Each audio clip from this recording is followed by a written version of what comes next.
Friends, will you join me in prayer? O gracious God, Emmanuel, God with us, come and renew us and restore us. Speak to us, speak through us.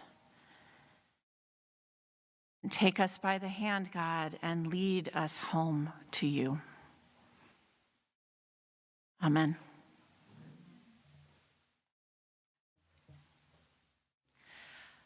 Do not be afraid is one of the sentences that is most often repeated throughout the Bible. The prophets say, do not be afraid to the people of Israel who are facing insurmountable challenges. Leaders in the Bible say it to the people when the people are about to be asked to do something unimaginably difficult. Jesus says it too several times. Do not be afraid. And like many things that are repeated in the Bible, I suspect that one of the reasons do not be afraid keeps coming up is that people were really afraid. That fear was a constant companion. And people needed to be reminded not to be afraid because they so often were. Gaga. So what does it mean not to be afraid? I have always found this particular scriptural mandate a little bit frustrating because when I see or hear something frightening, my body responds before my mind has a chance to catch up. My heart starts pounding.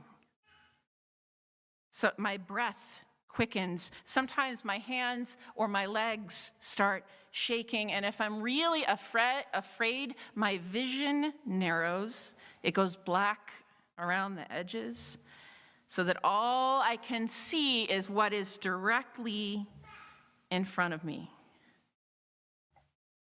And it doesn't matter how many times my friends or my family or even my Jesus tell me not to be afraid. This cascade of physical responses is going to happen to my body anyway. These sensations, which over the years I've learned to interpret as being afraid. And whether or not I am afraid in this way seems to be completely beyond my control. To a certain extent, this makes sense. If our bodies were not wired to respond in this way in the face of a threat, probably hundreds of years ago, we all would have been eaten by wolves by now. When we start breathing faster, it gives us the energy and the oxygen that we need to run away and flee from the wolves that are about to eat us. When our vision narrows, it gives us the good sense to concentrate on those wolves and freeze and wait until they pass through our part of the forest and everything is okay again.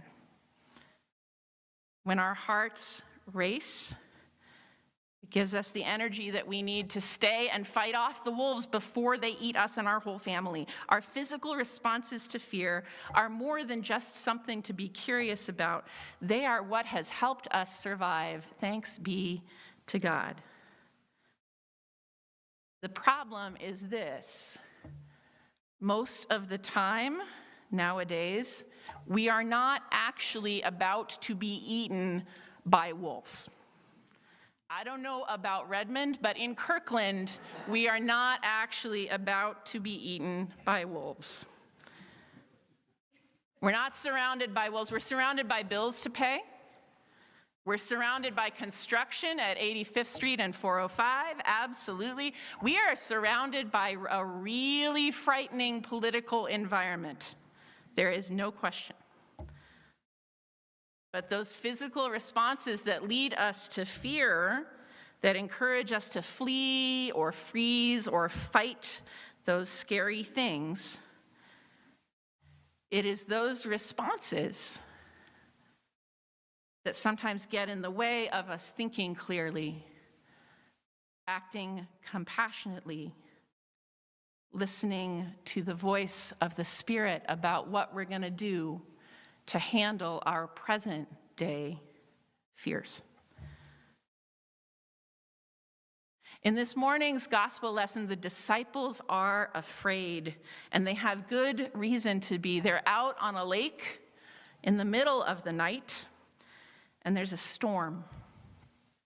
And waves threaten to overwhelm their boat. The wind is against them, threatening to capsize them maybe, and they can't seem, no matter how hard they row, they can't seem to get out of the chaos.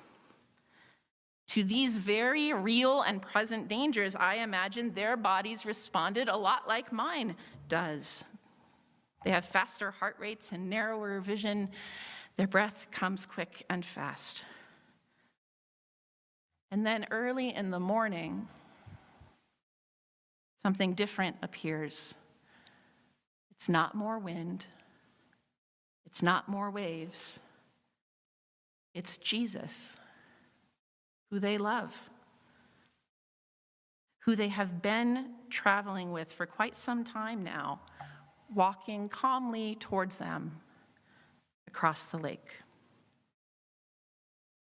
The disciples aren't so sure that it's Jesus. In fact, they're pretty sure it's a ghost, and they're even more afraid than they were to begin with. And then they hear a voice, the voice of Jesus, addressing them with those all too familiar words, "Take heart, it is I.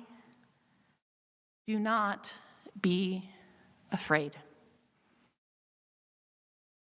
Throughout Lent, in this sermon series, we're talking about Peter, one of Jesus' 12 disciples, the one that we hear a whole lot about.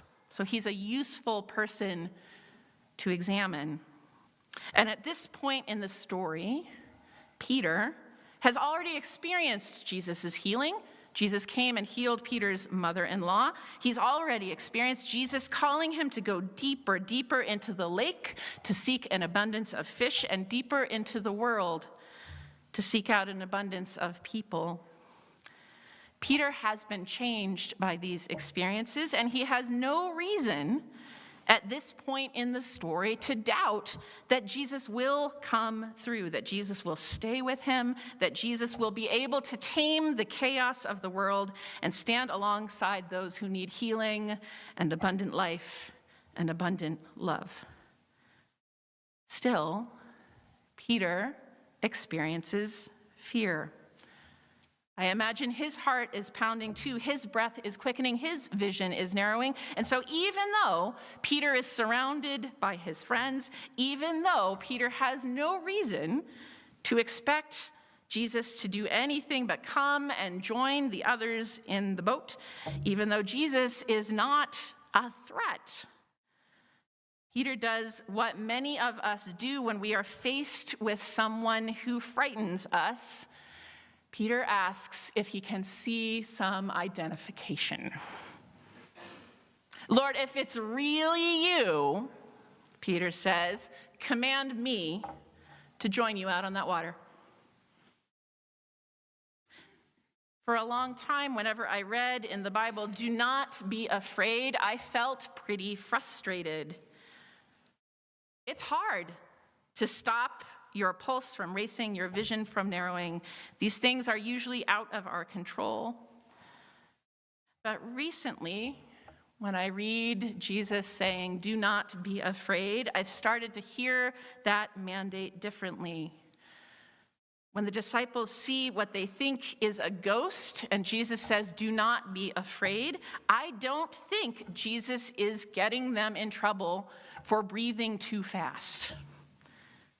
When Jesus says to the disciples in that boat, "Take heart, it is I, do not be afraid," now I hear it less as a chastening and more as the sentence, "Do not stay afraid." The truth is, we don't really have a choice about those responses that evolution has passed down to us, but we do have a choice about what we do next. There are a few things we know can calm ourselves down when we feel these responses. We can take a few or a few hundred deep breaths. We can, in the words of today's psalm, remember times when we were courageous, times when we did take heart. We can surround ourselves when we are afraid, when our body's adrenaline takes over. We can surround ourselves with other people, a community of presence which reminds our whole systems that we are not alone, even if we feel like we are. People with whom we can pray, with whom we can cry, with whom we can just breathe. And when we calm our systems in this way, we restore our access to our better judgment, to our capacity to respond to what is really in front of us, not the pack of wolves that our bodies are convinced is getting ready to devour us. Do not stay afraid. Take heart. Remember and choose accordingly. Peter, however, does none of those things. Peter could stay with his friends in the boat, right? He could breathe with them. He could pray with them. He could take heart and remember all of those other times they were out on the lake in a storm and everything turned out okay.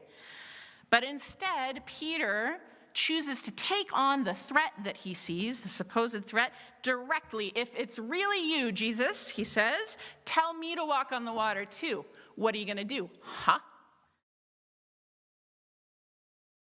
And so Jesus does.